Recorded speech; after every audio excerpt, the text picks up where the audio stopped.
नमस्कार। आज हम बात करने वाले हैं स्पेस की दुनिया के एक बहुत बड़े गेम चेंजर के बारे में, यानी रीयूजेबिलिटी। ये एक ऐसी टेक्नोलॉजी है जो न सिर्फ लागत घटा रही है, बल्कि स्पेस इंडस्ट्री को हमेशा के लिए बदल रही है। बीपीएससी मेंस के साइंस एंड टेक्नोलॉजी के लिहाज से ये एक बेहद जरूरी टॉपिक है, तो चलिए इसे समझते हैं। 2000%। जरा इस नंबर पे गौर कीजिए। ये वो अविश्वसनीय कमी है जो स्पेस में कोई भी चीज भेजने की लागत में आई है। ये सिर्फ एक नंबर नहीं है, ये एक क्रांति है। रीयूजेबिलिटी ने स्पेस को इतना एक्सेसिबल बना दिया है जितना पहले कभी नहीं था, और आज हम यही समझेंगे कि ये सब हुआ कैसे। तो आज की हमारी बातचीत कैसे आगे बढ़ेगी, हम इसे 4 हिस्सों में देखेंगे। सबसे पहले हम बात करेंगे स्पेस ट्रैवल की भारी भरकम लागत की, फिर उस साइंस को समझेंगे जो इसे इतना मुश्किल बनाता है। इसके बाद हम देखेंगे कि कैसे रीयूजेबिलिटी इस पूरे समीकरण को बदल रही है, और आखिर में जानेंगे कि भारत इस दौड़ में कहाँ खड़ा है और आगे का रास्ता क्या है।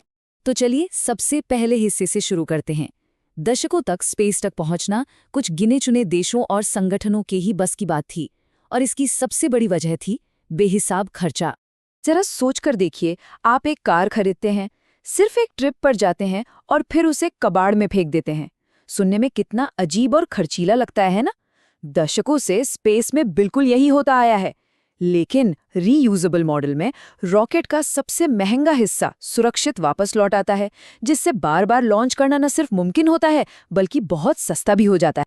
और ये सिर्फ कोई टेक्नोलॉजी का बदलाव नहीं है, ये तो समझिए एक इकोनॉमिक सुनामी है। ये अनुमान दिखाता है कि इस टेक्नोलॉजी से कितना बड़ा बाजार खुल रहा है। $1 ट्रिलियन का उद्योग। मतलब साफ है, रीयूजेबिलिटी सिर्फ साइंस नहीं बदल रही है, ये एक पूरी नई ग्लोबल इकोनॉमी बना रही है। लेकिन सवाल ये उठता है कि अगर रीयूजेबिलिटी इतनी ही फायदेमंद है, तो इसे हकीकत बनाने में इतना वक्त क्यों लग गया? इसका जवाब छिपा है फिजिक्स के कुछ बुनियादी नियमों में। चलिए रॉकेट साइंस की उस असली चुनौती को समझते हैं। ये है वो famous tsiolkovsky rocket equation, space travel का मूल मंत्र। ये हमें बताता है कि आपको कितनी तेजी से जाने के लिए कितना फ्यूल जलाना पड़ेगा। सुनने में तो सिंपल लगता है, पर सारी मुश्किल इसी इक्वेशन में छिपी है, जिसने दशकों तक रीयूजेबिलिटी को बस एक सपना बनाए रखा। जरा इस आंकड़े को देखिए, एक रॉकेट का 90% से ज्यादा वजन सिर्फ उसका फ्यूल होता है।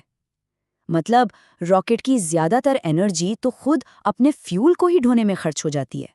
जो असली सामान है, यानी सैटेलाइट या पेलोड, वो तो वजन का मुश्किल से 4% होता है। सोचिए, यही है रॉकेट साइंस की सबसे बड़ी चुनौती। तो इस वजन की समस्या से निपटने के लिए इंजीनियर्स ने एक तरीका निकाला, जिसे स्टेजिंग कहते हैं। जैसे जैसे फ्यूल खत्म होता है, रॉकेट अपने खाली हिस्सों को गिराता जाता है।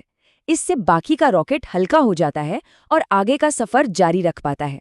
ये तरीका काम तो करता था, पर इसका मतलब ये भी था कि हर लॉन्च के बाद करोड़ों डॉलर के इंजन और हार्डवेयर सीधे समंदर में बर्बाद।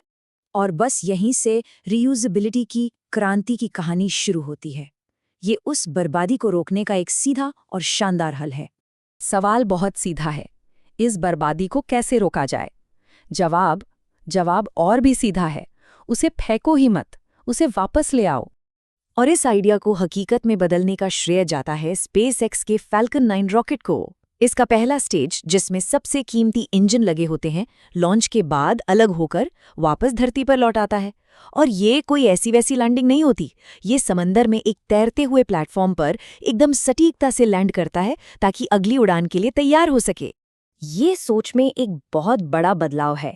इसे कुरियर मॉडल से ट्रांसपोर्टर मॉडल पर आना कह सकते हैं। मतलब पहले आप हर सामान पहुंचाने के लिए एक नया ट्रक खरीदते थे और फिर उसे फेंक देते थे। अब आप एक ही ट्रक का इस्तेमाल बार बार करते हैं। अब कौन सा मॉडल ज्यादा किफायती है, ये तो साफ ही है। और ये पूरी प्रक्रिया इंजीनियरिंग का एक कमाल का नमूना है। रॉकेट से अलग होने के बाद बूस्टर अपने इंजनों को दोबारा चालू करके अपनी रफ्तार कम करता है, फिर हवा में अपना रास्ता कंट्रोल करने के लिए ग्रिड फिन्स का इस्तेमाल करता है, और आखिर में एक आखिरी इंजन बर्न के साथ हौले से जमीन पर उतर जाता है। और ये सब कुछ बस चंद मिनटों में हो जाता है। अच्छा, अब आते हैं सबसे जरूरी सवाल पर। इस ग्लोबल रेवोल्यूशन में भारत कहाँ है? चलिए अब भारत के प्रयासों, इसरो की भूमिका और भविष्य के प्लान्स पर एक नजर डालते हैं।